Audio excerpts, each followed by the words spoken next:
अनुच्छेद जो कुछ महत्वपूर्ण हैं। अनुच्छेद 1 में दिया गया है कि संघ का नाम और क्षेत्र, जिसमें संघ के नाम और क्षेत्र के बारे में चर्चा है। अनुच्छेद 2 में है नए राज्यों का प्रवेश या स्थापना, और अनुच्छेद 3 में नए राज्यों का निर्माण या मौजूदा राज्य की सीमाओं नामों में परिवर्तन, और अनुच्छेद 4 में अनुसूचियों संशोधन से संबंधित व्यवस्थाएं जिसमें अनुसूचियों में संशोधन या संबंधित कुछ भी व्यवस्था है।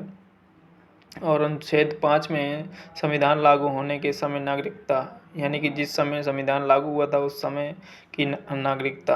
अनुच्छेद 5 में पाकिस्तान से आए व्यक्तियों की नागरिकता। अनुच्छेद 7 में पाकिस्तान गए और लौटे व्यक्तियों की नागरिकता।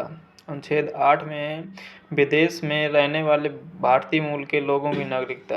अनुच्छेद 9 में विदेशी नागरिकता लेने से भारतीय नागरिकता समाप्त हो जाएगी। अनुच्छेद 9 में बताया गया है कि अगर कोई व्यक्ति विदेश की नागरिकता ले लेता है तो उसकी इंडियन नागरिकता खत्म हो जाएगी। अनुच्छेद 10 में बताया गया है कि नागरिकता का निरंतर बना रहना।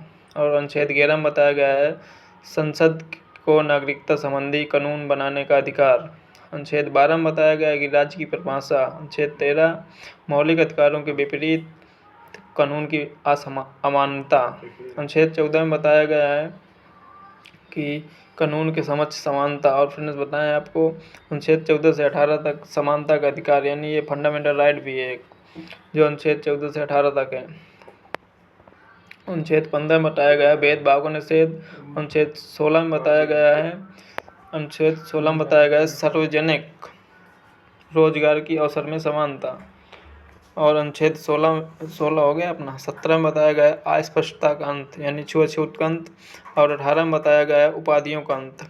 और 19 में बताया गया है स्वतंत्रता के अधिकार जो कई प्रकार से हैं।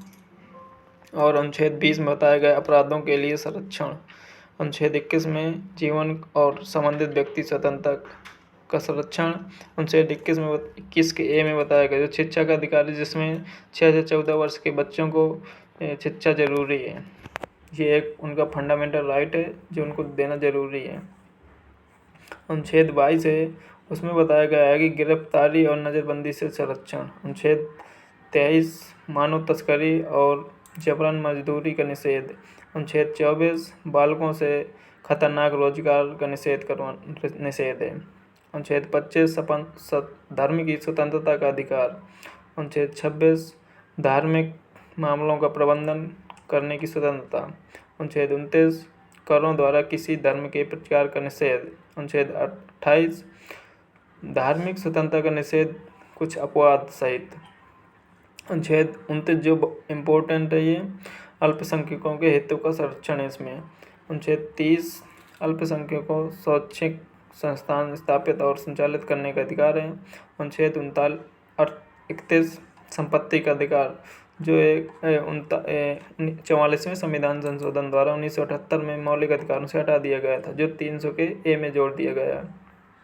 अनुच्छेद 31 है जो मौलिक अधिकारों के प्रवर्तन के लिए संवैधानिक उपचार है, यानी कि अनुच्छेद 33 सशस्त्र बलों आदि के सदस्यों के मौलिक अधिकारों का प्रतिबंध लगाने की संसद की शक्ति। अनुच्छेद 34 मार्शल लॉ के दौरान मौलिक अधिकारों पर प्रतिबंध। अनुच्छेद 35 संसद द्वारा कुछ अधिकारों के प्रवर्तन से संबंधित कानून। अनुच्छेद 36 राजनीति के निर्देशक तत्वों का प्रयोजन के लिए राज्य की परिभाषा। चलिए दोस्तों, अगले सेशन में राज्य के नीति निर्देशक तत्वों को पढ़ेंगे। जब तक के लिए बाय बाय, थैंक यू, जय हिंद।